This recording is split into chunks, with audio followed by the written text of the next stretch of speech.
Hey, welcome back, everybody. Another week, Open Up Journal podcast live in the cabin. What is going on, Dan? It's hot out. It is hot. It was hot out yesterday. It was hot yesterday. But we were enjoying the sights and sounds of a 3D archery range. Yes, we were. Yeah, it was a good day. I had a lot of fun out shooting. Even the front-legged turkey. Front leg of a turkey. Go ahead and shoot that front leg of a turkey. The things I say. The things you say and the things that we're going to remember. It took me a minute when your brother said, "What do you mean the front leg of a turkey?" Right. He goes, "They've only got two." Good point. And I looked at it for a minute. I go, "Well, yeah," and then it dawned on me what I said. So Right. He said, because everybody was asking, "Well, where do you shoot? Where's the bull on that?" And I said, "Right above the front leg of the turkey." Yeah, that was pretty funny. Not going to lie. Oh my, the things you say on the course. Right? It was good, though. All right, we get our shares out of the way. Get our shares out of the way. And We'll get rocking here tonight. Have a good show tonight. We've been cutting up for a half hour already. right? I'm just going to warn everybody right now that Danny's been in the catnip, so I don't know exactly what that means, but he's wound up tonight. That's all I'm going to say. Okay, let me get in here. There we are. Mark Coleman, what is going on? Tammy Duck, oh, you two match, yeah. Ken Cicluna, what's going on? Okay, so for all of those out there that say, "Oh, you match," I'm not going to lie to you right now. Very seldom do we ever talk about what we're going to wear. Right. Very rare occasions we say, "Yeah, wear this tonight." Okay, we get that. Yeah. But most of the time we're not, and it's like, okay. It's funny. He walks into the door, and I look at him. I'm like, "Really, dude? Right? Really?"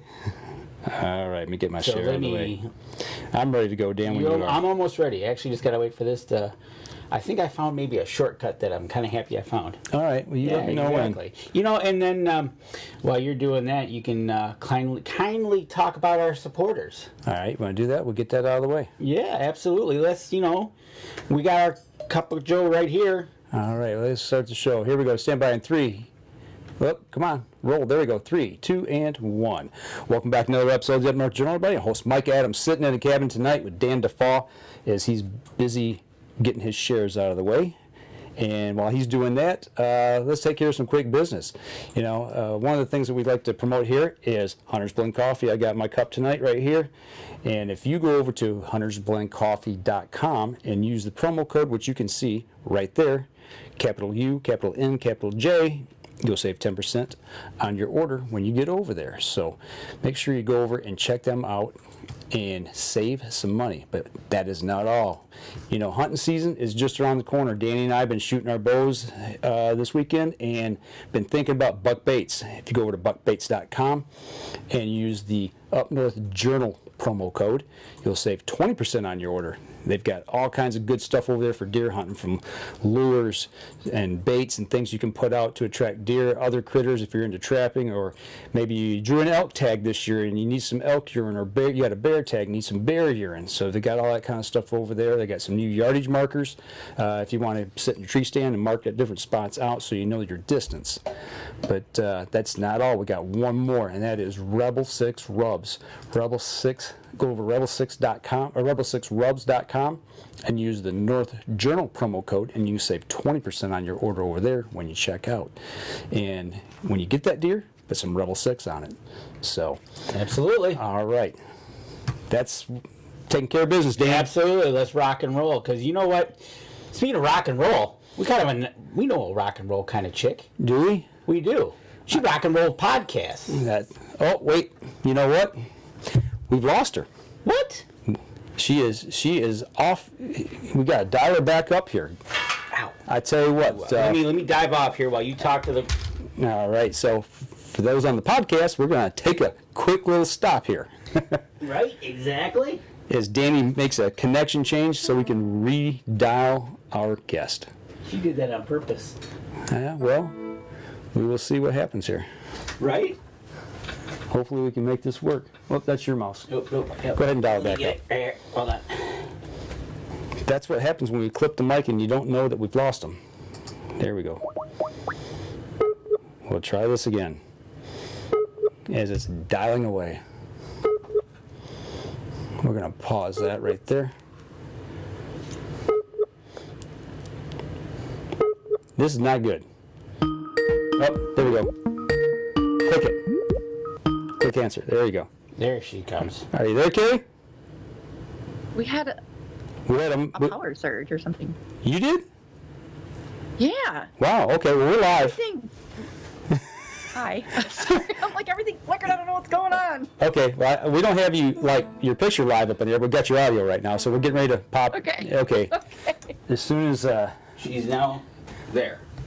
oh, she just went away again. Is it there? No, your camera disappeared. I got your audio. What now? Everybody's seeing a very small picture of Carrie Z. You scared me there for a minute, I tell you, because we've had technical difficulties the last 2 weeks. Here we go. All right, so You see okay? yeah, there's Carrie, everybody. Say hi, Carrie.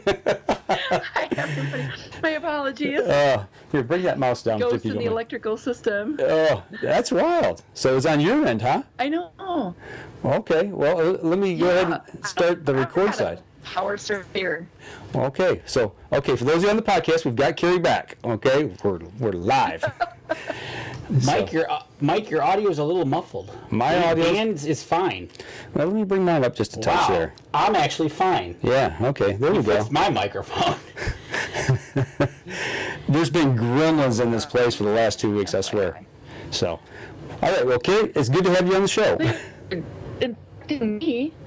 And now we're dropping out a little bit on your end. Are you still there with us? Great. Technology. I can hear you fine. Can you hear me okay? Okay, yeah, you were dropping out just a little bit there for a second. That's odd. Okay. All right.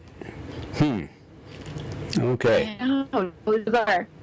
Yeah, it sounded real tinny, like you're like in a tin can. It's maybe the connection's not good. Maybe somebody hit a power pole outside your house or something. Right? But like, what would be the odds the one time I actually really, really, really need my internet service? Right?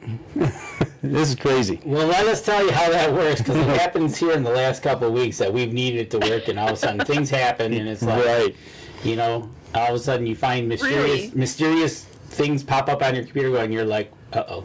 All right. So, okay, back to the podcast. Let's rock and roll here. All right, Let's see what we can so do. what I said was, before we brought you on, I don't know if you heard me, speaking of rock and roll chicks, that rock and roll podcast, you know, let's go right to her, and then we went right to you, and there was nothing there, but we finally got you there. Now people can Sorry. people can totally see what we're talking about. So, how you doing, Carrie? Right. I am great. Thank you so much for having me on the show again. I love coming on Up North Journal. Obviously, you know, you guys are my first and favorite podcast. Well, we appreciate it. We do. Yeah, we go back a ways, like probably all the way back to Yeah. first year, I think. Wait. So, man, that was a long time ago. Wait. Oh, So we Eight, could not age 7. ourselves. That'd be great. What's that? I said we could not age ourselves. That'd be great. Right. Yeah. There's no way you cannot age yourself when you're sitting next to the godfather of podcasting himself. Stop it. I'm True going. story. I'm going to hit See, it. thank you. Story. True story. Yep, exactly. And you totally know what I mean. So, you know what? I've been far worse. A lot worse. We're having you on the show not just because of no reason, but you got a reason because you relaunched something. Yeah. Let's talk about this new podcast. Well, this Relaunch podcast relaunch podcast 2.0. I know. of BowCast. You know, I remember back when I started, that was the Archery school style podcast to listen to. I mean, they started about the same time we did, and you know, and now you have got it and you're bringing it back. Take us to the Wayback Machine, and because you worked with those guys, and bring us up to speed with kind of how things evolved there. Sure. I actually got my start in the outdoor industry, whatever you want to call it, you know, way back in the beginnings when, I don't know, it wasn't even a thing to be, I don't know, you guys were like one of the very first outdoor podcasts that I ever listened to. And I still to this day remember listening to you. I'd get up Monday morning before work and I'd quick download all the Apple, you know, I'd go to the Apple I don't even, was it even, it was iTunes. It was right? iTunes, Now it's like Apple Podcasts or something. Yeah. And I download all the Up North Journal episodes or the new one or whatever, get caught up. And then you guys talk so much about hunting and fishing, but not a ton about bow hunting. And I was interested in getting into bow hunting. And I remember reaching out to you, and I was like, do you have any resources? Can you kind of nudge me in the right direction? Whatever, just as a listener, just as a follower. And then you were like, yeah, you got to check out this podcast called BowCast. They know what they're talking about when it comes to archery and bow hunting. And I was like, okay. I think I must have binged like 60 episodes that week. No joke.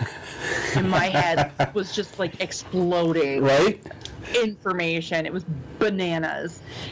But so I was listening to them, and I went out and I bought a Parker bow and thought it was super cool and trying to learn and going through all the techniques and tactics that they talked about. And then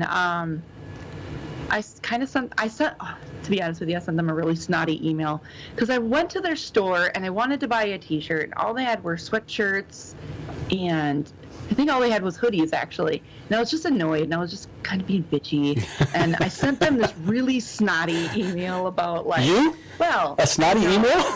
I know. I have no filter sometimes, even back then. And I was like, this sucks, blah, blah, blah. And Anil Roney, like, emailed me back, and he's like, so you're just getting into archery, huh? We should talk. Because you're kind of a spitfire. Like, oh, really? So then I just started blogging for them, just detailing my journey from a traditional rifle hunter into a bow hunter.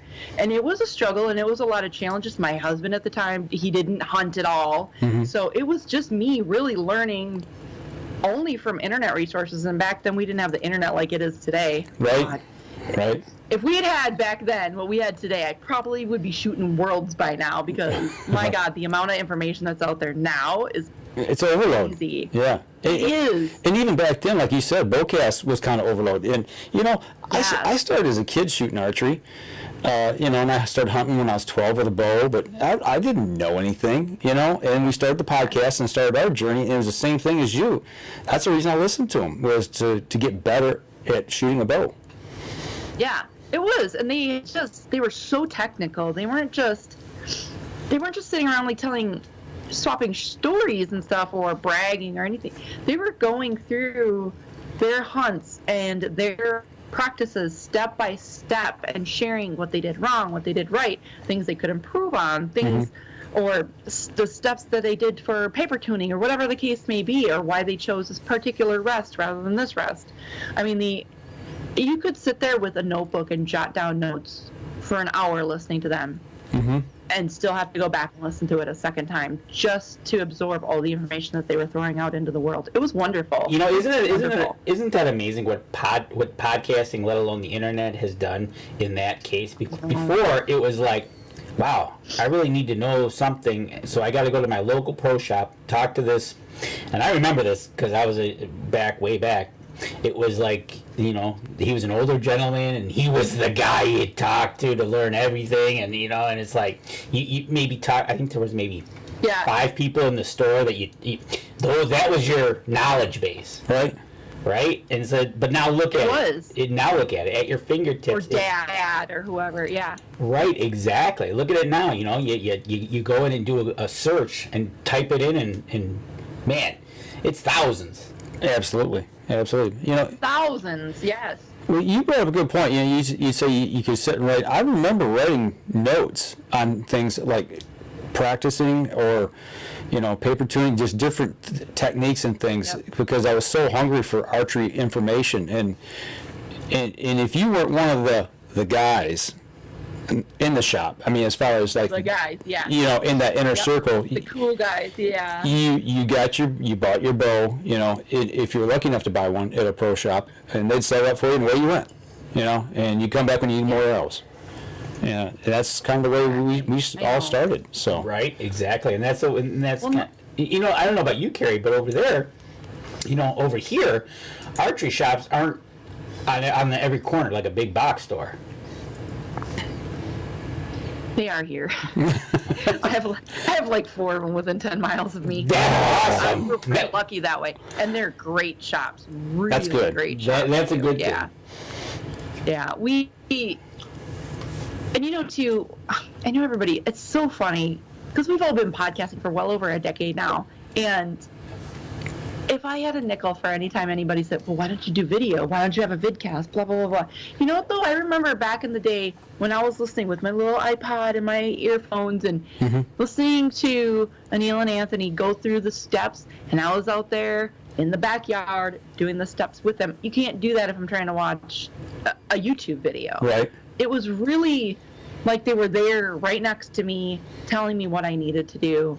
And I personally felt that I absorbed the information much better, and just the takeaways were greater for me in that aspect, rather than watching a video and then trying to go out there and try to remember what exactly they said 17 minutes ago.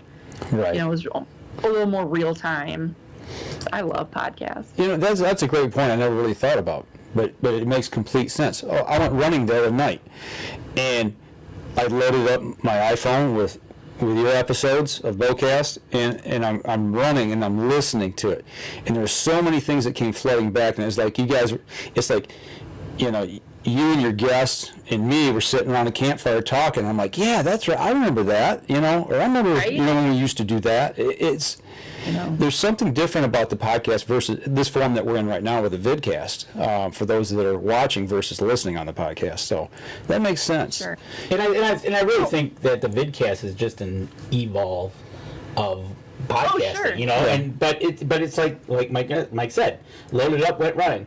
Other people, when we have certain things that we have visuals, we tell them, well, you missed it on the podcast. Go back and watch it. Yeah. So, Well, there are pros and cons to each. Absolutely. Visually, YouTube videos and such can be very distracting, where you might miss some of the verbiage, being spoken. When I listen to a podcast, I listen that's my 100% focus is on the words, and it kind of makes me focus. Where sometimes I'm watching some of the videos and sort of listening, but then I'm paying attention more to what's going on visually. But there are some people who just listening to something would get bored, then they'd end up doing other stuff, where YouTube videos or the visual aspect is really what they need to learn. So there's pros and cons to each, I think. Yeah, absolutely. Well, I'll tell you what, we're coming up on our first break here. When we come back, I got a question I want to ask you. I'm not going to give it away just yet and get your opinion on something. Okay. So All right. we're going to step outside. We'll be right back after this. All right, everybody out there, we're at our first break. If you've got any questions for Carrie Z about her podcast, or anything about podcasting for that matter, throw them at us. We'll ask her, because that's what she wants tonight. She's on our show, so we're going to talk to her about just about everything under the sun. Alrighty, here we go.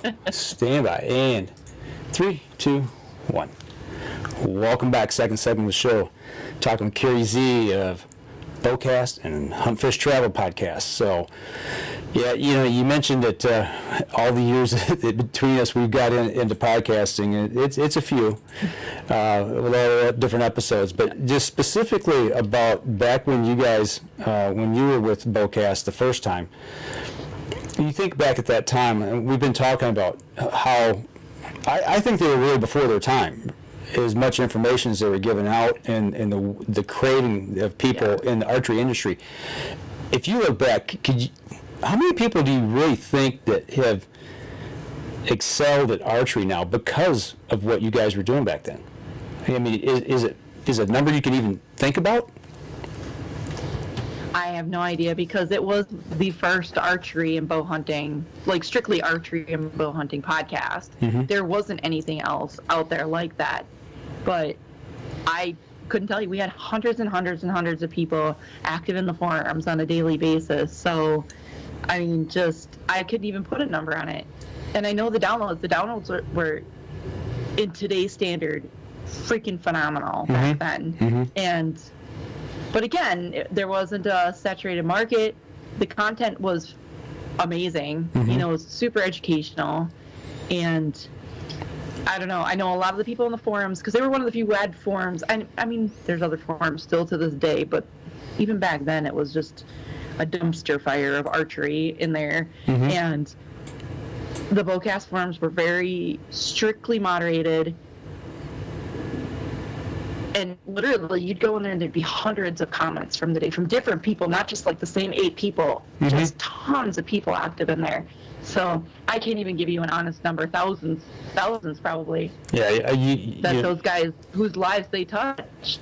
Yeah, absolutely. And I think it made a huge impact in the archery industry, and I don't think we'll ever really know just how big it was. I mean, we can guess, but I mean, for me, it taught me at the time how to become a better archer. It got me out of my comfort zone. I remember the first time I stepped out to 60 yards and let an arrow fly. I'm like, oh, I just hope I hit the bail. And man, when you start to stick arrows at 60 yards, you feel 10 feet tall and bulletproof, and then it makes that shorter shot. And we've talked about this on the show. It makes those 20 and 30 yard shots so much of a chip shot at that point. And now we're stepping out even further. It's incredible what they did for us. But go ahead.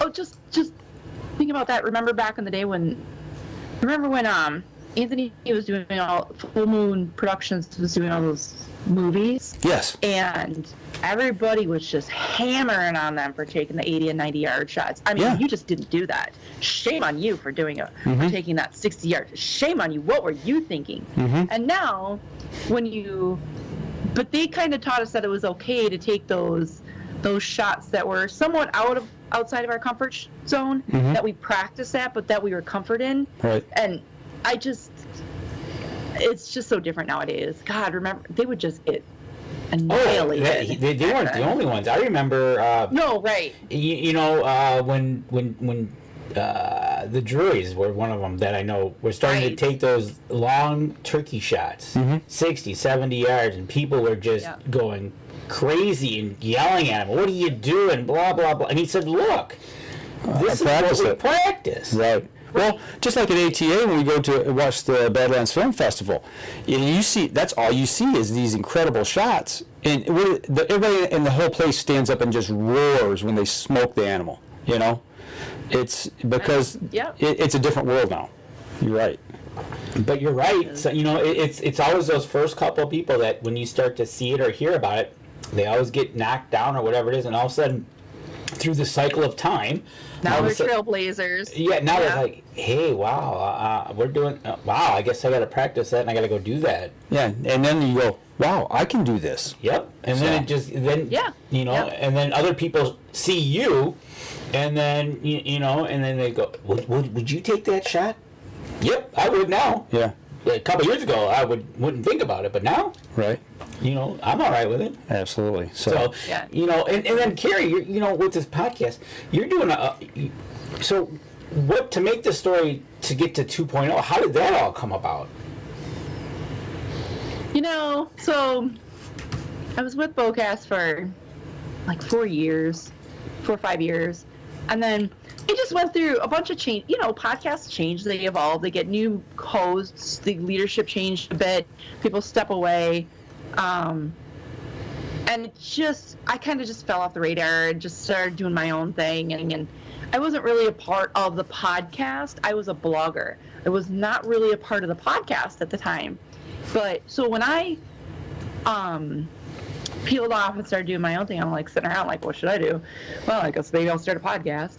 So I started the Hunt Fish Travel podcast. But as time went by, there would be periods where BowCast would sit idle.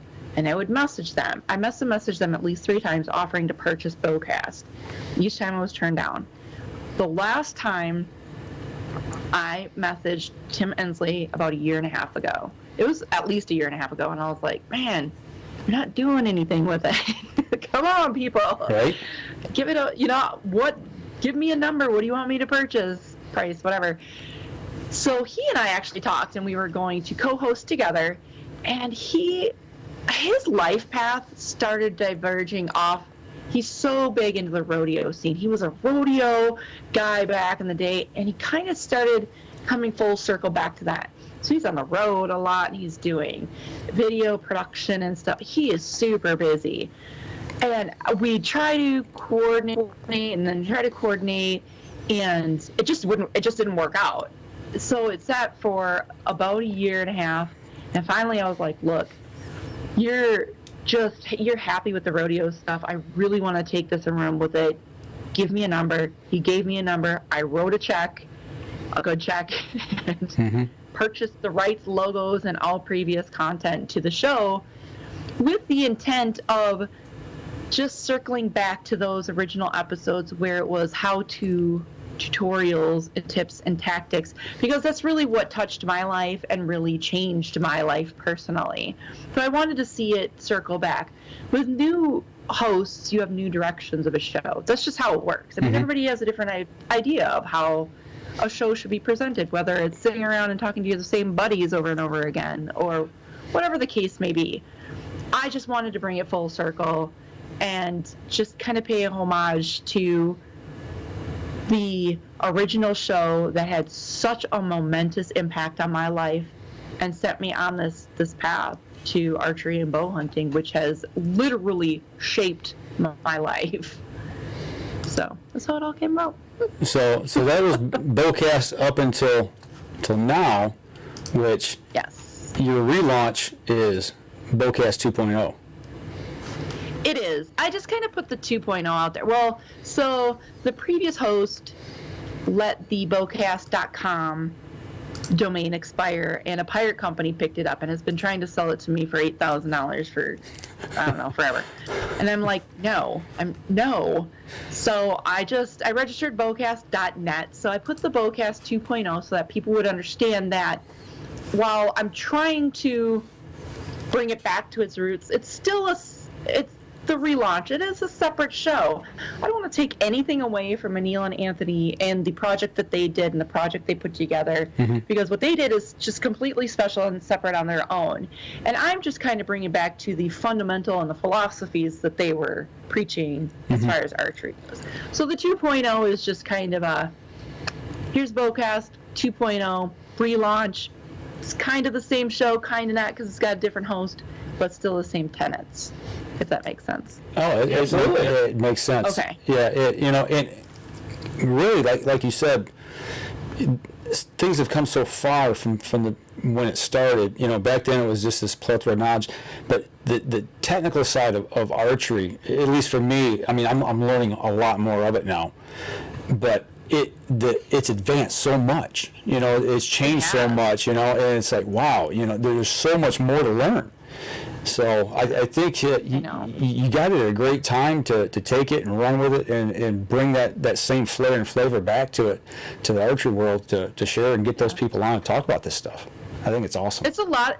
It's been really cool. The reception that I've received from people who are like, oh, BowCast, oh man, I used to listen to that, or oh man, I used to be on those forums. It's good to see that it's getting relaunched or revitalized or whatever. But then there's those people who are like, I searched for it, and I swear I've heard of it, but I can't find it anywhere. And I'm like, that's because we're relaunching. It's sat idle for a while, and now we're just so the reception's been amazing, which makes me happy because that's I don't awesome. know. It is, and it's kind of, I don't know. I would just want to do it justice. I don't want to step on any toes of those who came before me, who set this, train in motion. I don't want to step on anybody's toes. I don't want to say, oh, well, I'm going to take it and I'm going to do better, because that's not the goal and that's not the point of this. The point of this is, like you said, archery tactics and gear has changed incredibly in the last 10 years, while some of it hasn't. So let's revisit some of those episodes and some of those show topics that we all sometimes need a refresher on. Yeah, it's funny you said that about archery gear and whatnot, because you'll get the people that some, they got to have the latest and greatest every year, so they'll buy something different every year. Or you get the opposite, which, hey, I used this back in 1999, and I'm still using it today, and I'm going to continue to use it. That's fine. That's fine, because it still shoots and still kills deer or whatever, or paper or whatever you're shooting at. Right, exactly. Totally, I know. And the original show also was very Western hunting heavy, and it was very compound bow heavy. And, I mean, I'm a compound bow shooter, and it doesn't really ever occur to me to touch on traditional archery topics. I've had 5 or 6 people just in the last couple of weeks since we relaunched message me and ask if there's going to be anything for the traditional hunters out there or the traditional shooters. And I got to thinking about that, and I'm like, you know what? Of course there is. So there's a lot of really great people. There's a ton of traditional shooters. I just did an episode last week. I did the interview with Justin Ma, he does traditional Chinese, Mongolian shooting styles. Mm-hmm. Oh my God, it was like the coolest episode, just because everybody sees those, horseback riding, Mongolian bows and stuff, and he explains the difference and the difference between the compound and the tradition. I mean, it was just a really cool episode that I probably wouldn't have sought out that information, because it's not that I don't care, it's just that I'm not interested in that style. Mm-hmm. But there are a lot of traditional shooters who are. And it made me really happy that I got so many messages within a week of relaunching with people who were requesting content. And not just traditional, I got a ton. I have a laundry list of episodes I need to record, apparently. But that makes me happy, because it means that people are invested, they're interested, and they're paying attention. Well, I think, at least here, like you said, from the West here to the Midwest, we run into people all the time, you like, we'll have our PSE shirt on, and we'll be at the gym or something, and somebody will walk up to you and go, "Hey, I noticed you wear a lot of hunting stuff in here, hunting, tees. You shoot a bow?" Well, next thing you know, we're standing there for 2 hours. I haven't lifted any weights, and we're talking about a hunt. We're swapping, looking at pictures, swiping through our phones and everything. It's, but yeah, there's a hunger out there for people that might be, like you said, afraid to ask. But if they see somebody with hunting garb on, they'd ask somebody like that. But on the internet, I still think sometimes people are like afraid to ask that question. Do you run into that? Yeah. You think there's more people out there, especially with female shooters? Okay. Well, I tell you what. Especially with female shooters and female. Go ahead. I tell you, let's take it back. Let's come back. Save that thought, and let's pick up on that when we come back from the break. So we'll step outside. We'll be right back after this.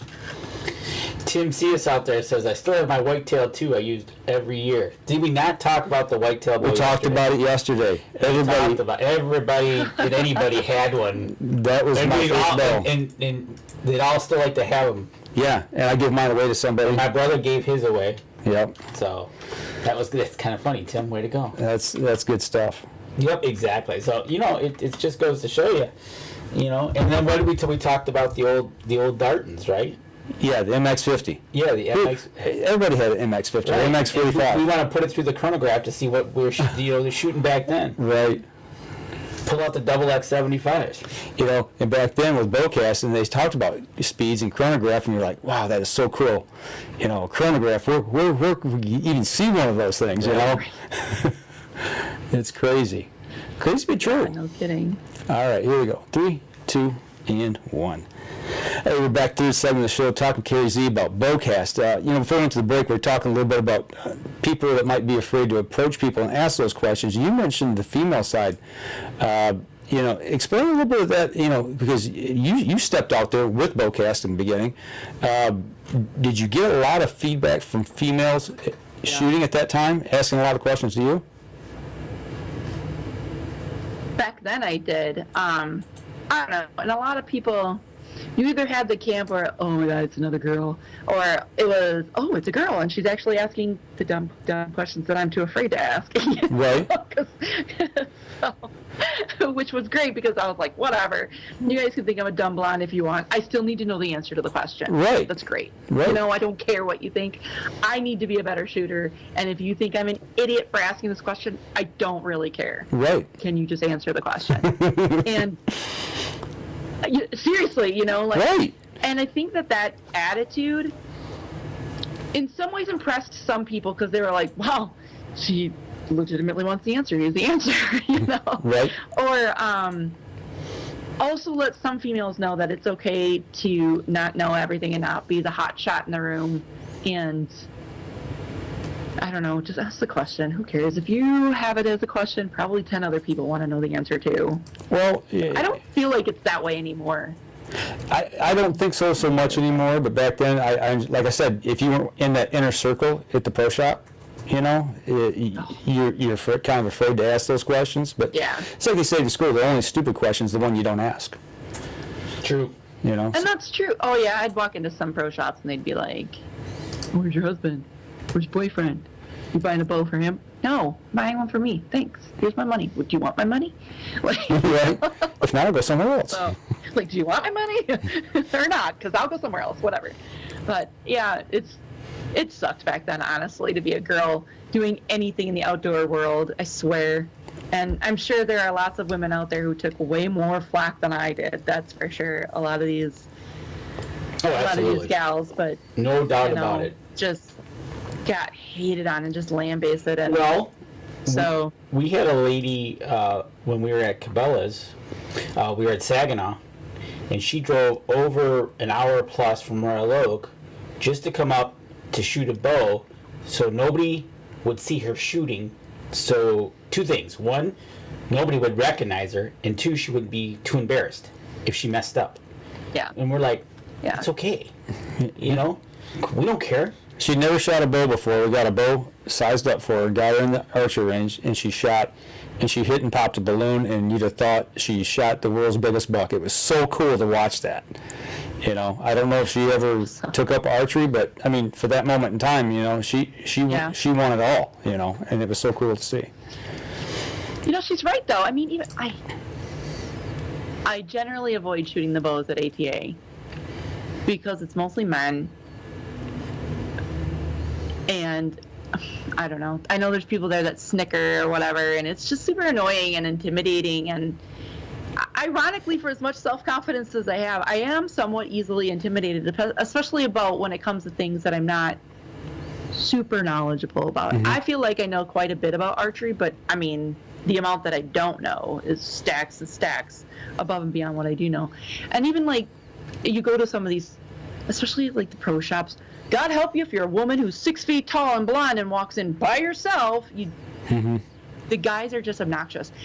And some of them are trying so hard to help. They genuinely are. I understand. They genuinely want. They think it's so cool. There's this chick in there and she's by herself. They really, really, really are. But they don't understand how obnoxious and annoying they're being, at the same time. Yeah. And like, just overwhelming that just let her go in there and shoot, man. Like, don't try to give her tips. Don't try to, like I said, I appreciate that. I really do.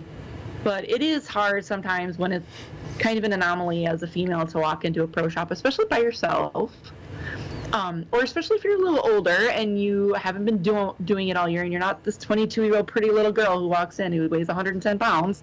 You know, you're self-conscious to begin with. Mm-hmm. And then add in that, you're shooting bows in front of these guys who you know are watching you. You can pretend they're not all you want. They're watching you. It doesn't matter how old you are, how young you are, how ugly or pretty. They're watching you. Because you're an anomaly, you know, it's the truth. So it is kind of a little hard. So I understand where she's coming from. It sucks, but I understand. Well, you know, you talk about ATA. That's something I have noticed in the last couple of years, that there are more women shooters on the shooting lines, at ATA. There are. You know, which I think is so cool. You know, if you want to come shoot bow, we're at ATA. I know. Come shoot with us because we have a blast. I know. You gotta have fun. I know. And We're just a cut up. And there are companies who really go out of their way to make, not that you have to, and please don't misunderstand everybody listening. I do not feel like you have to make any sort of extra special concession because of my anatomy. Please do not misunderstand me at all. But I do appreciate the companies that go above and beyond to joke with me as much as they do with the guys, or to go out of their way. I don't shoot 65 pounds. I don't need to shoot 65 pounds. And my draw length is usually an inch less than all the guys, you know. And if you don't have a bow that's set up that I can shoot, well, that sucks. But there are some companies who are like, you know what, give me 15 minutes, come back, we'll lower the poundage, it'll be fine, or whatever, you know. Right. Like, so accommodating. really, yes. Where there are some companies who could care less. Right. Because I'm not their demographic, and that's okay. Right. I understand that. I am not their, market. Absolutely understand that. Do not expect you to bend over backwards for me if you're probably not going to make any money off of me anyway. I understand that. But the last couple of years, I do feel like women are gaining a little more confidence. There are a lot more female role models out there. There's a lot more more women getting involved. So it's not so much of an anomaly to see a woman walk into a pro shop alone as it was, God help, 10 years ago. You've been like the first. Well, we had one lady in here last month. Right. Yeah. No, it's becoming mainstream now that you get you and children for that matter. Yeah. Parents bringing in their youngsters, giving them sure. bringing in their youngsters and getting them started in something that they can actually do maybe in the backyard or something to that nature. And these companies are starting to realize this, so they're starting to really focus in on whether it be the female side of it or kids in general. Sure. Coming out with the lower poundage bows, coming out with the various colors of bows, and just kind of just saying, hey, we see you're there, and come try us out because we want to work with you. Exactly. So is that something with BowCast maybe that will you lean an episode or two maybe towards youngsters, maybe for parents that might be choosing something? Yes. That was actually one of the things. One person reached out because I had done a blog series on hunt, fish, travel. Actually, one of my staff writers several years ago had written how to get your child into archery. Because it is hard sometimes, especially if they're not really that interested, but that it's better than playing video games. So you're gonna once if you can get them shooting, they will love it. It's just getting them shooting sometimes that's hardest. And somebody had referenced that article, and they were like, "Are you going to do something like this with the podcast?" Because I forget how old he was, son listens to podcasts, and I'd have him listen to that episode, and I was like, "Yeah, for sure, of course we'll." So there are so many facets and demographics and markets when it comes to archery to conquer with this show. I don't know that I'll be bored for the next 5 years. Right. Seriously. No, exactly. Because, like you said, there's just so much in each genre. There's so much to talk about. Yeah. Yeah, you're going to be busy. I'm excited. Well, good, and you got something to look forward to, and take 2.0 all the way and keep on going with it and run with it, and don't look back. I know. Circling back around to the show a little bit. Episode 1, when you talk with Tim Ensley, I found out a little something I did not know. And Danny and I are going to be shooting tack for the second year here in Michigan at the end of August. And you guys had mentioned, and I remember vividly because I wanted to go so bad, and I could not go to shoot at the bird. And it was out of my price range. It was out of my capability of getting time off work and flying out and shoot, all that. And quite honestly, I was scared to death to shoot anything over 40 yards. At that time. I know, right? And the insane shots that they set up at the bird. So there's no way I was going to be able to do that or be able to do it even if I got there. But long story short, what I didn't know is you guys were mentioning that TAC actually bought the rights to those shoots from them, and that's where Total Archery Challenge kind of grew out of. It did. So, for listeners who aren't familiar with the bird, BowCast at the Bird was the very first, really extreme archery event, 3D archery event. It was the brainchild of Neil Roney and Anthony Dixon.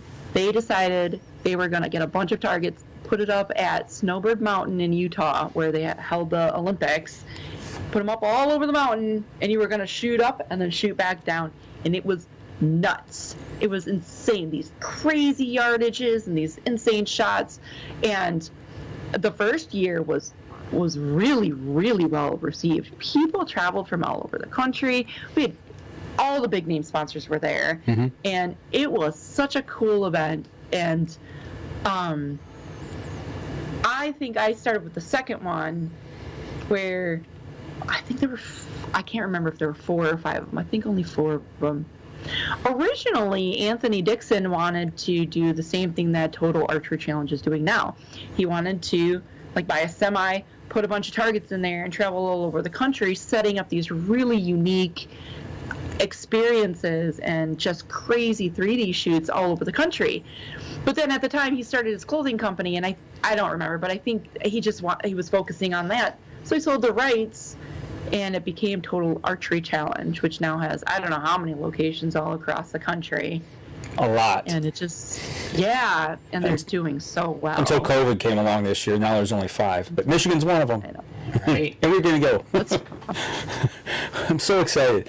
Well, when they put the Michigan date out and they opened it up for registration, they got such a great response last year with the sales of tickets for that event, that they said, well, they broke they had a problem selling tickets because the website kept crashing. So they beefed up the website so it wouldn't crash. Michigan killed it. First day they crashed the website again, and they sold out. So Danny and I are like, we can't go now. We had no way of going, and I was really bummed about it. Yeah. So then COVID hit, and they canceled them all. And then they opened up 5. Well, Michigan being sold out, obviously they're coming to Michigan. So they moved the date back, and I said, there's people that's not going to be able to make it. And I said, I want on that registration list. So we got on, and the first day that they popped, I bought us tickets for it. So yep. That's how we got back in to go this year. Amazing. That's so fun. It is. It's That's a ride. Cool. Yeah, Attack was originally the BowCast at the Bird. That is cool. I didn't know that until I was listening to your episode, and I'm like, wow, that is so cool. A couple of comments rolling in. Kristen Durbin Monroe says, hey, Carrie Z, glad to hear about the relaunch. Yay. Dan Newmar, S3DA's popularity has increased exponentially over the last few years here in Wisconsin. It has fueled a whole new generations of young, incredible shooters. Absolutely. And I think we're seeing that across the nation. The explosion with Total Archery Challenge and all the other shoots that are out there as well. It's getting to the point where you have to register for these events right away, or you don't get into them. Yeah, you just don't do them. So exactly. Sure, I know. And you guys have got the BowFest event. Is that up in Fond du Lac, or up that way? No, that's all the way as far north as you can get. Literally, as you can get. It's like 7 hours for me or something ridiculous. It's I think it's a 2 or 3 day event. They have music. They have all these great musicians that play, and it's similar to what Total Archery Challenge is doing, only they're combining like a music festival as well. Gotcha. So we were gonna go this year and couldn't make it up there. It was in July, and then with all COVID and everything's all up in the air. But next year I'm definitely going. Yeah, it's one of those 3-day events that you go shoot during the day and go listen to a great concert at night. And hope you can get up the next day to shoot. Right. Yeah. And not roll down the hill. Well, not only from being sore, but then from exactly. Yeah, totally get that. Right. Well, Danny, we kind of talked about it a little bit, and then the COVID stuff hit, and then TAC got canceled. Then we got we actually considered before when they originally sold out. We're like, well, do you want to go to PA or do you want to go to Tennessee to shoot? We were that serious about it. We're going to travel. So that's cool. But then they canceled all of them. But it worked out. So yeah, I'm looking forward to it. It's going to be a good time. Speaking of that, we've talked about your podcast, but you haven't told anybody where to go find it. How about telling where to go find it? Sure. You can find it at BowCast.net, Facebook.com/BowCast. You can find it on iTunes, Stitcher Radio. There is, just because of how Tim Ensley acquired the show and everything, you may come across FMP BowCast. That is not the same. But it's just because that they had changed it from BowCast to FMP BowCast, and then it went idle, and then the pirates got a hold of all the names, and it's just a hot mess. So 2.0. So everything is... Yeah, BowCast.net will give you the links of everywhere that you can listen, subscribe. Should be fun. Well, speaking of how it's coming back, and those older episodes were there, and now they're not. But you've got them. Are you going to maybe repurpose some of that material? I am. So I've struggled with this a little bit because, like I said, I just don't want to step on anybody's toes. I don't want anyone to think I'm stepping on anybody's toes or taking that stance where I'm like, oh, I'll just make it better. Because that's not that's not the intent. Because there's so many cool stories and great content that they shared that I think I might do like little 5, 10, 20-minute Throwback Thursday episodes eventually. Once the show really gets rolling, I'll go back and take some of those episodes and just clip out some of the segments and stuff and maybe reshare them, because not only do I think that new listeners need to understand the origins and history of the show itself, but I also think it'll be great synergy for those who did listen to those and be really nostalgic and walk down memory lane when they hear some of the stuff. That's cool. Yeah, that'd be awesome. You know, just those good little golden nuggets that kind of solidify a concept or a practice style or something like that. Absolutely. All right. Cool. Listen, I'll tell you what, let's take our last break, come back. I got a question for you. Speaking around with the relaunch and everything. So we're going to step outside, take our last break, and we'll be right back after this. All right, everybody, last break out here. You're right, Terry. Customer is a customer. We saw that at sunrise yesterday. At 10 o'clock when the doors opened, they came flooding in. Right on. Young and old. Yep, exactly. And Adam Wynn was asking about how backed up they Yeah, I messaged him and said, get in there, get in line, because he's just as busy right now that he typically is not this busy for a July. Actually, he even talked about it in June. He says normally June, July is kind of down, but with all this stuff going on, he says as soon as they were able to reopen the doors, he's been busy like it's September. So you might as well just get in line. Really? Oh, yeah. He's getting to the point, it's like, That place was hopping yesterday. It was like they opened at 10 o'clock and they were literally beating down the door to get in, and there was an easy half a dozen people in the store already when we were there. Mm-hmm. And we got there an hour early so that we could get our stuff taken care of before that happened. And he said it's like this every day, and it's crazy busy. Insane. It's awesome. That's awesome. It is. All right, here we go. Stand by in 3, 2, and 1. Welcome back, fourth segment of the show. And before I ask my question, a big shout out to Andy Everhard. He says, "Hey, hi Carrie. Hey guys, how'd you shoot yesterday?" We actually saw Andy at the range yesterday. He come up and says, "Hey Mike," and I knew the name, but I'd never put the name and face together. And he walked up and we had a good chat. But I said, "Man, listen tomorrow night. We're going to have Carrie on," and he remembered the old BowCast episode. So it's pretty cool. So big shout out to you. That's really cool. Andy, we hit foam. We had a good day. I didn't lose any arrows. Actually, I was very pleased We the way I didn't lose shot. or bust an arrow. I want to give just a quick shout out to PSE. The bow, the NXT 31 I got, that is the best shooting bow out of the box I've ever had. Period, bar none. Wow. It was easy to tune, and it's just, I can't say enough good things about it. I've never had a bow shoot that good out of the box. So They were pretty nice. yeah. So all right. So the question I was going to ask, the relaunch, and you and I and Danny, we talked about this before the show, about how it used to be in the forums and the amount of knowledge that people would give in those forums, and it didn't matter if you were, a Ted Nugent style celebrity, or if you were, just one of us guys who pick up a bow and shot. They treated everybody the same in the forums. Is that something that you're thinking about bringing back, or are you not to that point yet? I haven't. I'm a one-woman show, and I have a full-time job and 3 other shows to host. So I already moderate 2 forums and a writing contest. I don't really see that right now.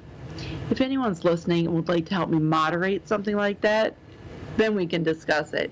But it's a lot of work to keep up on something like that. It's a lot of work. So I have thought about it, but for right now, the answer is not at this time. Like I said, just because I'm a team of one. There are only so many hours in the day. Okay, well, without giving too much away, because we want people to go listen, there's 4 episodes out. What have you got on the first 4? What are we listening to? I already know the answer, but for those that are listening and watching. They're so fun. Well, the first one is basically a recap of what we just talked about, why the relaunch. The second one, Dave Cousins come on, and oh my gosh, when we recorded it was like right during the lockdown, during the pandemic, and nobody could go anywhere. So we were just talking about how to stay sharp just in your backyard, even at 10 yards or 5 yards or whatever.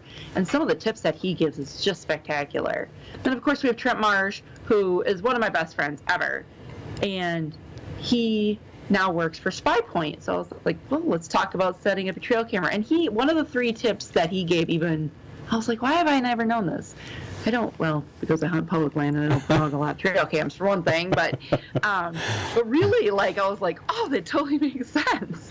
Right. And then the third one was with Will Brantley, and we went through, so every year he does the write-up and the review of all the new bows for Field and Stream, and he works for Outdoor Life and all that. And so I was like, well, would you mind coming on and just kind of walking me through the steps that you go through with each bow? Because I think it would be really beneficial if you're in the market for a new bow, the things that you might need to pay attention to or the things you should do before purchasing one.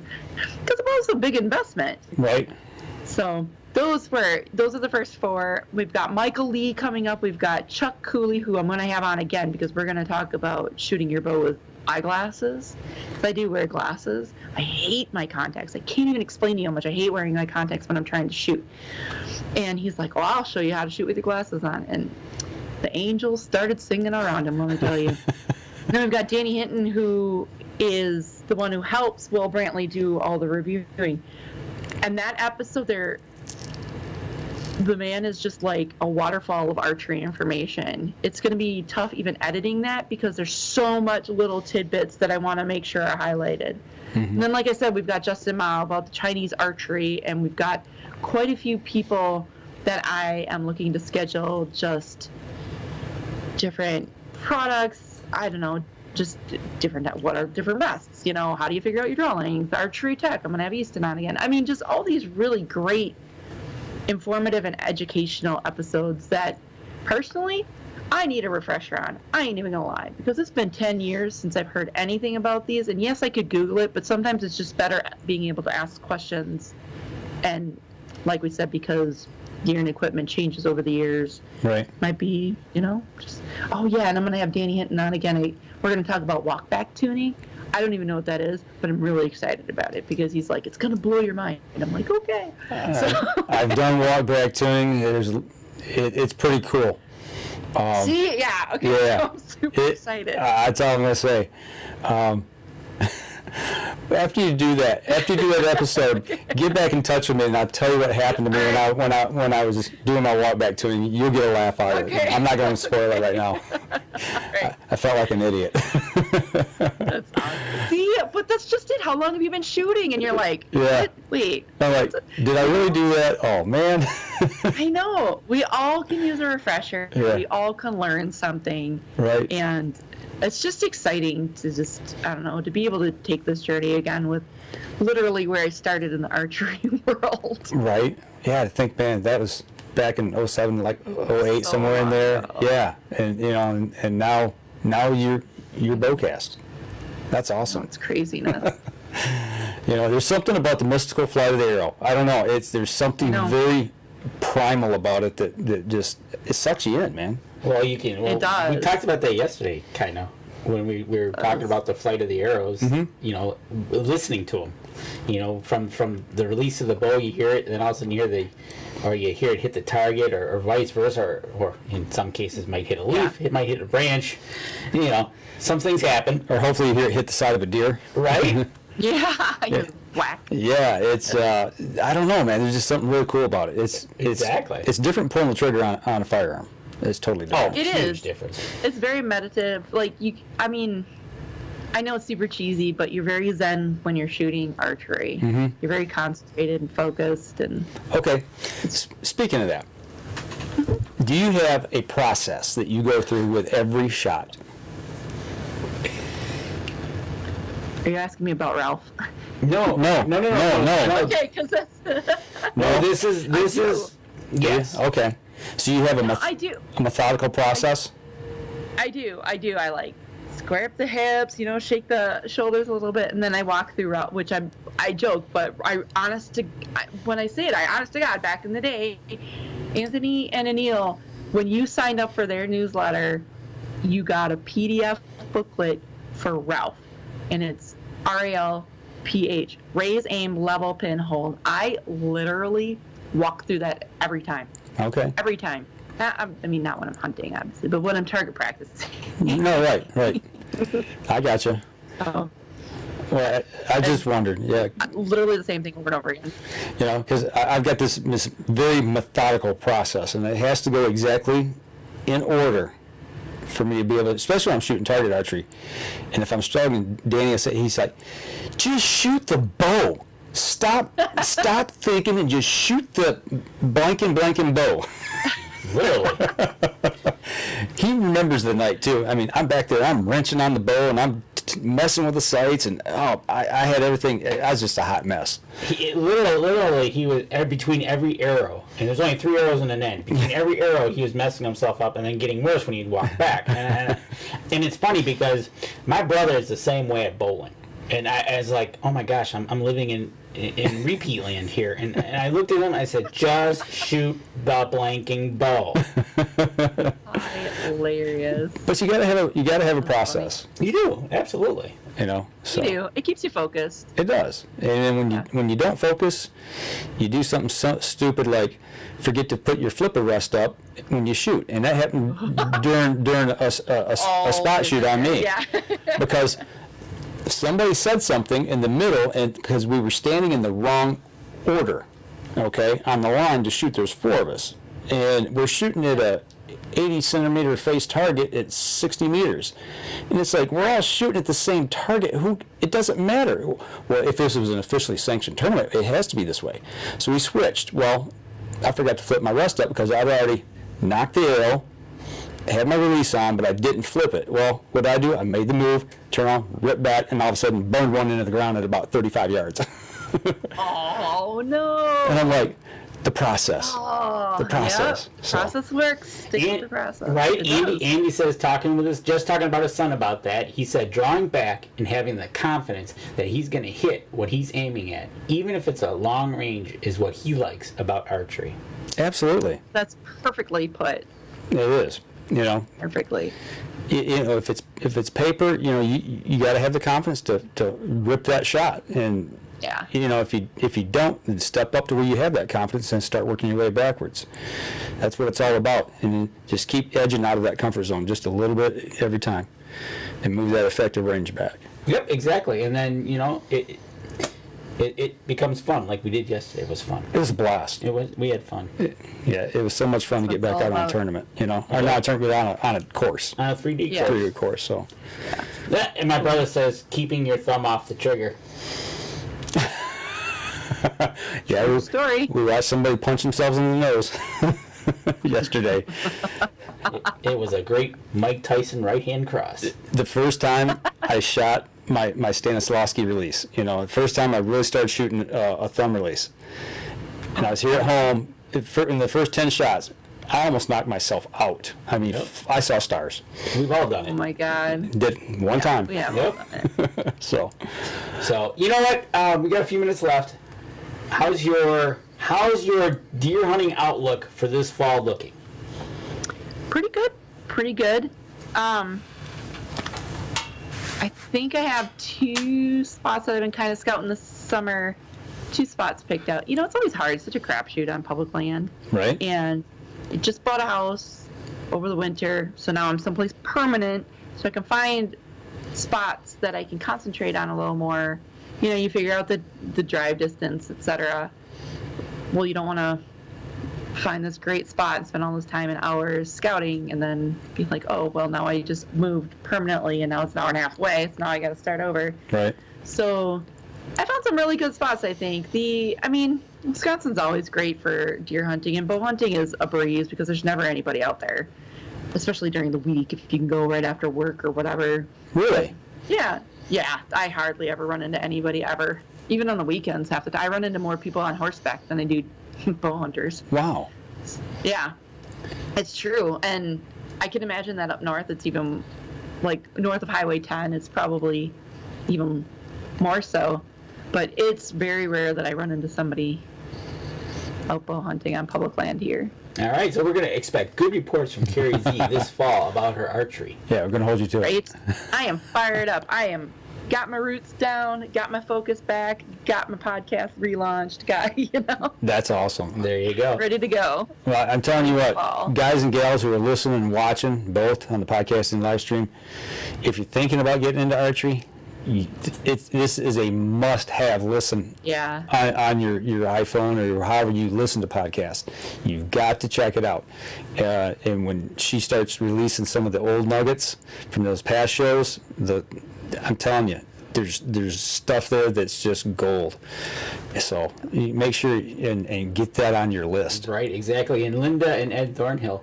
I used to shoot 80 yards with a recurve before compounds came along. That was hard. That's a poke. And it tells you how old I It am. is. Wow. It almost goes along those lines of the Denny Steiner stories. Yeah, that's a story. If you Him and Paul Penix together, good stories. Well, it goes right back to what you were talking about, taking those long shots and how those guys got beat up for it in the beginning. Oh, just annihilated. Yeah. You know, this was about, what, 5 years ago we heard this story? Yeah. And he was telling the story of, you know, and at the time I was like, okay, I've started shooting longer distance at this time, so I understood it. But when he was hunting an elk somewhere. I don't remember exactly where at. And he said he shot it at 105 yards with his bow. And I looked at him, and with a straight face, he says this. I asked him, I said, what were you thinking when you took the shot? He says, and he paused for a minute with a straight face. He said, I was just wondering what that elk was thinking when that arrow went through him at 105 yards. I'm like, dude, seriously, no, what were you thinking? He's like, that's what I was thinking. Just stone cold. I mean, he's just that kind of guy. Tells a great story. But, you know, back in the day, we just, you know, you never heard of that. But these guys that can shoot, man, they're lights out, and they can do it. He told a couple of other stories about Paul Penix, Pearson, a couple of the old bow guys that Shepley, Pearson, and Fred Bear. What they used to do for fun. For fun, yeah. And then take on the younger kids. It's a great. I mean, you know, you sit around at ATA and you get introduced to some of these people, and Denny was introduced to us, and man, it was gold. It was gold. Archery gold. I mean, it's things you hear, you know, behind the scenes. There's some of those things that they're priceless. I mean, hearing these older stories of these guys and some of the crazy things they do for competition, you know, or make a bet on something. Exactly. You know, it was great. Yep. Good stuff. But before we let you go, once again, where can everybody find BowCast? Yep, BowCast.net is the easiest place to find it. All the social media channels are there: Twitter, Instagram, Facebook. .com/BowCast. Otherwise, you can find it on Apple Podcasts. You can find it on iTunes, Stitcher Radio, any podcast. I think it's on Spotify. I haven't checked, but I know I submitted it, so it might be on Spotify. I know it's on iTunes or iHeartRadio. It's basically anywhere you can listen to podcasts. Search podcast, and wherever they point you, you should be able to find it, right? Exactly. All right. Make sure you get over, you subscribe to it, follow it, like it, all those things. And for those of you here on our podcast, do the same thing for us if you would on our social media sites. Danny will be re-releasing this episode over on YouTube on Wednesday. So, you know, give us a follow, give us a like, give us a share. If you're over on iTunes, give us a review if you would. That'll help us out. And make sure you go over and catch BowCast over on iTunes. Give them a review as well and help them out. So, for those of you on the podcast, that'll do it for us this week. We'll be back again next week. You all take care. And for those of you on the live stream, if you've got a quick question or two, we'll entertain one real quick or two. Linda and Ed Thornhill. I remember the first compound now I saw in computing. I thought they were cheating. Really? All right. Oh my gosh. Really? Is that Alan? I think Alan was one of the first, if I'm not mistaken. Yeah. Back in the day. Yeah, they were cheating, all right. Yeah, you know, it's interesting. We were talking to, I don't remember who it was, but they went to Fred Bear and asked his opinion on compounds when they first come out. And he said, it'll never work. Yeah, I remember hearing that, yeah. Whoops. And look at him now. Well, I mean, and he eventually got into the compound line, you know, so. That's right. It's the evolution of archery. And look what we were talking about yesterday. About 90%. We've gotten up to 90% let off, right, Carrie? Yeah, it's Exactly. amazing. Yeah, so. The technology, the way it's just grown by leaps and bounds and continues to. You know, you just like they're going to come out with something eventually, and you're going to go, wow, that is so cool. I never thought of that. Right? That is, way cool. But Yeah, don't you kind of feel like nowadays you're just like the old timers were like, ah, that's stupid. That'll never fly. Right. And then you're like, oh. right. Yeah. What was I thinking? Why wasn't I open-minded enough to think about that, It's crazy. Right? Exactly. Anybody, any other questions? Tammy, you got to ask her the questions, guys. Okay. We can do that.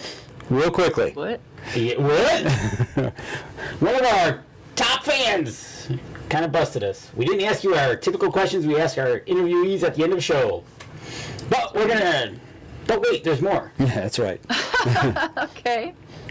I tell you what. Go ahead. First question. Carrie Z. Okay. You're traveling out to your hunting spot out in that state land, and you got something on the radio. What is that something? Is it music? Is it a podcast? Is it the weather? What is it? What's Carrie Z listening to on her way out to that hunting spot?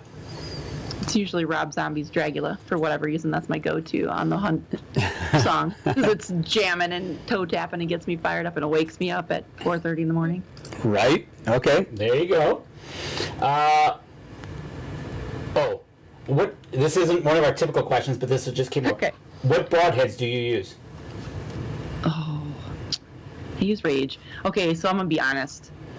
I use these generic Chinese-made ones that I've get off of eBay, honest to God. They're like $7 a piece and they kill lots of animals and I don't care what anybody says. There you go. I love it. Honesty. It is what it is, right?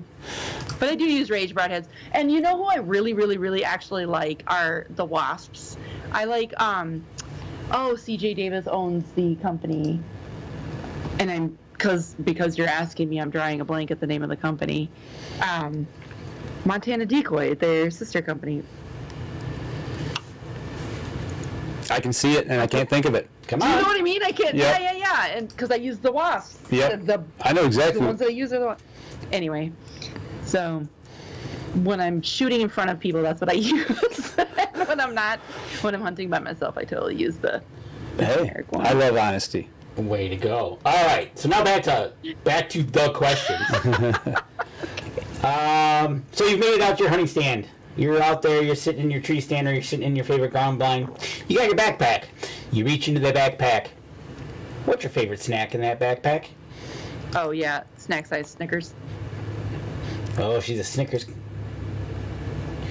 Gets hangry. You gotta have a Snickers. I could go so Literally, yes. I'm not going to go anywhere with the Snickers commercials with her. Okay. Nope. Okay, so next question. Danny and I come over, and we're gonna hang out with you and Aaron for a while. What kind of wild game? What's your favorite wild game dinner you're gonna fix for us, and how's it prepared? I'll probably fix you smoked pheasant or smoked duck. Oh, A jam. that's different. Smoked pheasant. I'm there. We haven't heard that one before. Yeah. I like it because it's. I've been on a smoked duck kick lately. I don't even duck hunt. I rely on all my friends. Or there's a. That's the truth. I don't duck hunt, but I'm gonna fix you some smoked duck. Right? I will, because I've always got a lot of it on hand, and we go to this restaurant up the road. Well, okay, so there's two restaurants. One of my favorite does this cream of duck soup. And that is really what started me on this kick. And then we go to this other restaurant that does a great charcuterie board, and there's always smoked duck. And so it just kind of sent us down the Smoked duck rabbit hole. It's literally one of my favorite. Unfortunately, the season runs concurrent to deer hunting, so I have to pick one or the other. I can't do Right. because unfortunately, there's only so many hours in the day. Well, Mikey and I used to have that battle every October. Yep, exactly. Yeah. Right? Yeah, I feel your pain. I do. Literally. All right. So we now know your favorite music, your favorite snack, the favorite meal that you're going to give us. But as we're sitting around having that meal, there's a story you're going to tell us. What story would you tell us that has come to your mind that is gotten to you, affected you, young, old, new? What story? What are you going to tell us about? Well, there's a couple that I really love. I'm probably going to tell you my Hail Mary Kansas turkey hunt story because it's funny, it's ridiculous, and it has a great ending. So. And for that story, we can go where to find it. You can go to www.cz.net. You can go to carriezylka.com and just search for Hail Mary, Kansas, and it'll come up. There's a blog post with lots of crazy photos, and there's, of course, the podcast episode that you can listen to, the ridiculous story in all its glory and embarrassment. And there you go. See, now there's a tease to the episode. That's right. It is super embarrassing, it is super hilarious, and it is super fun. So it's probably one of my favorite hunts of all times. That's good. Excellent. That's the stories we love to hear. Nothing goes the way it's supposed to. I know, nothing goes the way it's supposed to ever when you're hunting, right? Right. Until it all works out in the end and it all comes together. And then it was the perfect Literally time. an hour before you're supposed to get on an airplane. Right? There you go. That's right. But it all worked out good, and you can go over there and check it out. And we got the questions in. Thanks, Tammy. And Awesome. Andy Everhard says you can't go wrong with Snickers. And Tammy says, see, aren't you glad that you asked Carrie these questions? Yes, we are. Yeah, we are. I'm glad you brought them up. I tell you what, it's been a great hour, having a lot of fun sitting here talking. I'm going to give a little bit of a plug. We're going to stay on with Carrie. You're not going to get to see or hear it, but we're going to record an episode with her for her show, so for Hunt Fish Travel. So you guys will have to tune in at some future date and check that one out. And we'll let you know That's when right. that is. So that'll do it for us this week, folks. I appreciate everybody who's watching. Thanks for all the questions. Go over, give us a like, follow, share. Do the same for Carrie over for BowCast and Hunt Fish Travel. Make sure you check out all of those new episodes. And Carrie, we really look forward to seeing the new show and hearing it. I can't wait to hear some of the stuff you guys are going to talk about. I appreciate you having me on and giving me an opportunity to, talk to your listeners and interact with your listeners and help promote the show a bit. I really thank you. I appreciate it. Hey, Anytime. Anytime. We just want to make great archers out of people out there. And we thank you for picking up the torch and carrying it with BowCast. Like I said, I just can't wait to see what you're going to bring to us. I'm really looking forward to it. Really cool. All right, folks. That'll do it for us this week. Y'all take care. We're out. Bye.